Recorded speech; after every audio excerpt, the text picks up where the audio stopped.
everybody, John Huber here from the Maryland Education Network. I'm going to talk to you a little bit today about this Texas shooting, Uvalde, Texas. Horrible, terrible situation. I think it's 15 dead, a couple of adults as well, 15 elementary school students.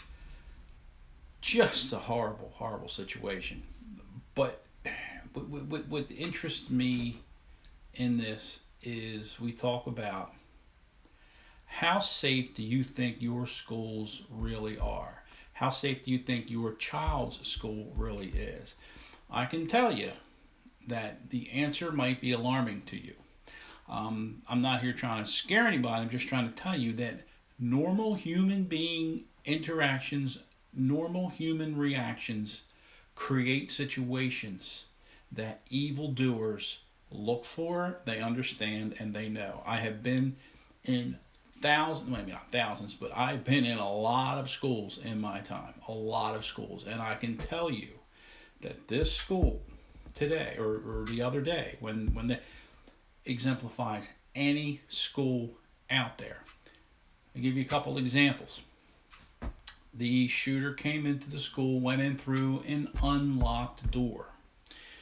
I am sure there is a policy in that school system somewhere, and I'll talk about their policies. I'll look them up in a second, that says that door needs to be locked. The door wasn't locked. Why not?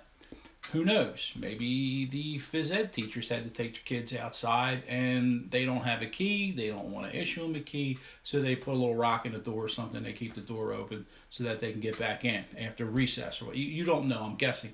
Could be something like that. Could have just been a simple oversight. Could have been a million things. Then the shooter goes in. He goes into a room.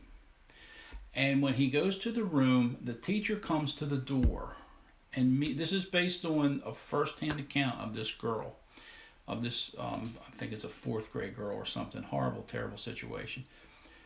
The teacher goes to the door.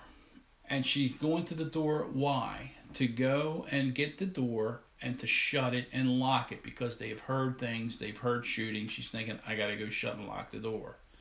Okay? I've looked up their policy.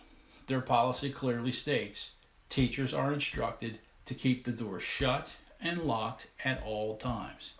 This teacher did not have her door shut. She did not have her door locked. He goes to the door. Teacher comes out to see what's going on and to lock it. Too late, gunman standing there, and according to the 4th grade girl's first-hand account, said to the teacher, "Good night," and then he shot her, and then went in and started shooting up other students in the room. Then he went into like an adjacent room and started shooting people over there.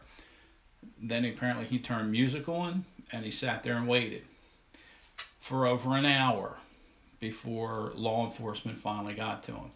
Why did law enforcement take an hour to get to him? That still seems to be up in the air. That still seems to be a problem. And what it appears went on is that the commander of the scene, I think it was a lieutenant or a colonel or something, I'm not sure, some of the local law enforcement authorities, believed they had a hostage situation and did not necessarily believe that the active shooter part of this was over.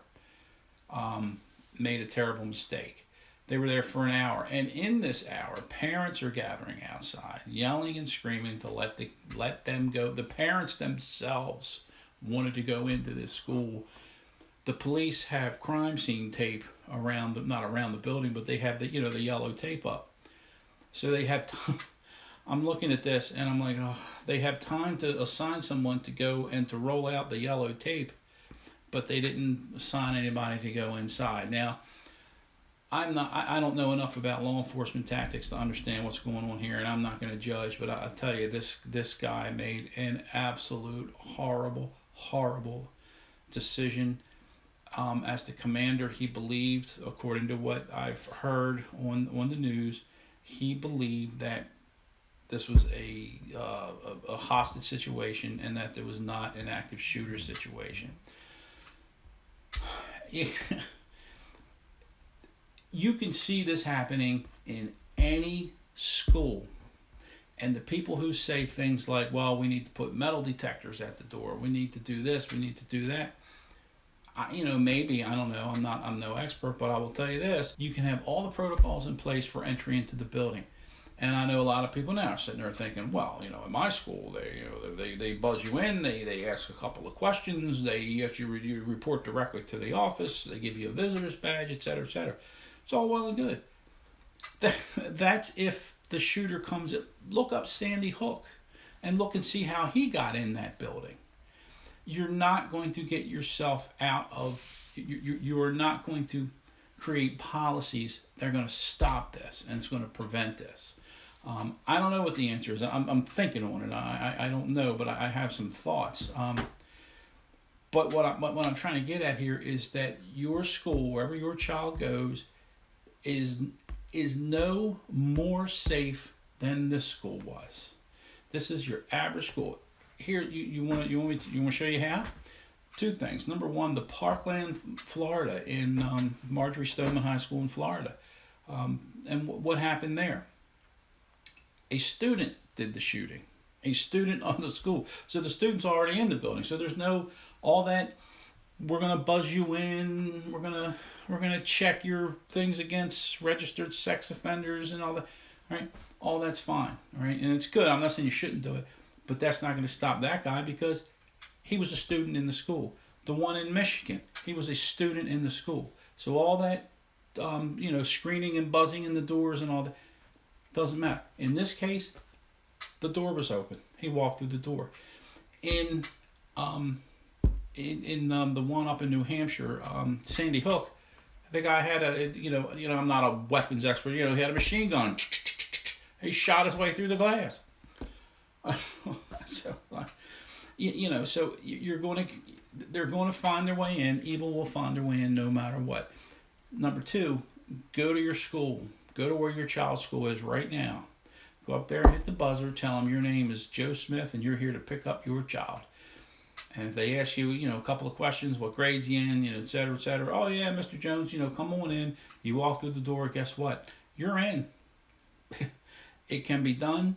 And don't let anyone kid you in thinking that all these things in place are going to stop people from getting in these schools. These are public buildings.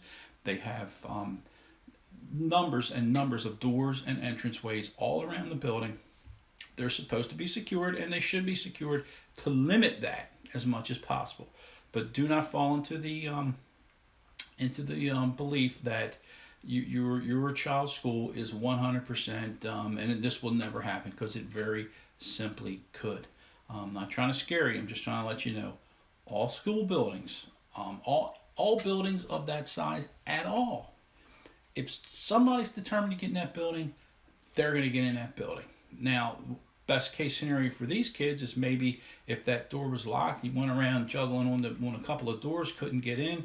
Maybe somebody on a video surveillance sees him, calls local authorities, and they come, and maybe he sees it and he hops in truck, runs away, or tries to run away, and that's possible.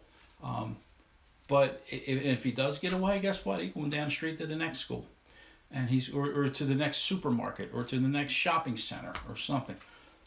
So it goes much deeper than this. So anyway, keep on top of your school officials, but to try and keep your school building as safe as possible to limit this kind of thing. But I'm telling you, if you think that your child's school is 100% secure or 100% secure to where this is not going to happen, I hate to tell you, but that is just not the case. Terrible situation. I'm keeping my eye on it, and any other little insights I have for you, I'll let you know. Put a few articles out on it, so please give my website a little shout there, and take a look and see if there's anything that interests you. If you have any questions, I'll be happy to help you out. But I've been in a million of these buildings. I mean, not a million. I've been in probably hundreds of school buildings. They all have different levels of access. Anybody can get in, and don't think for a minute that you can't.